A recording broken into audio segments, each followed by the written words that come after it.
Brown sugar सहित motorcycle जबत जड़े गिरफ। बालेश्वर अबकारी अधीक्षक श्री मनोज कुमार सेठी निर्देश क्रमे अबकारी उप अधीक्षक श्रीमती स्वप्नाराणी साहू एवं नीलगिरी अबकारी निरीक्षक श्री केशव चंद्र दास प्रत्यक्ष तत्वावधान में खैरा अबकारी थाना भारप्राप्त अधिकारी श्री प्रहलाद सामल एवं स्टाफ मानक नहीं गठित एक स्वतंत्र टीम द्वारा खैरा थाना अंतर्गत रामपुर केनाल छक निकट में चढ़ाऊ कर 110 ग्राम ब्राउन सुगार सहित गोटे बाजाज पल्सर मोटरसाइकेल जार नंबर ओडी 22U 5407 जबत करने सहित एथिरे संपृक्त थिबा खैरा थाना अंतर्गत उदयपुर ग्रामर जगबंधु दास को गिरफ करा जाई कोर्ट चालाण करा जायछि।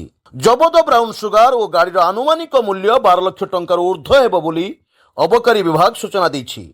उक्त चढ़ाऊ रे खैरा अबकारी थाना सह उपनिरीक्षक दीपक परिड़ा और कनेस्टेबल देवाशीष मल्लिक प्रभृति सामिल थिले। एने खैरा अबकारी थाना पक्षरु केस नंबर 9/2026 मूले मामला रुजु करा जायछि।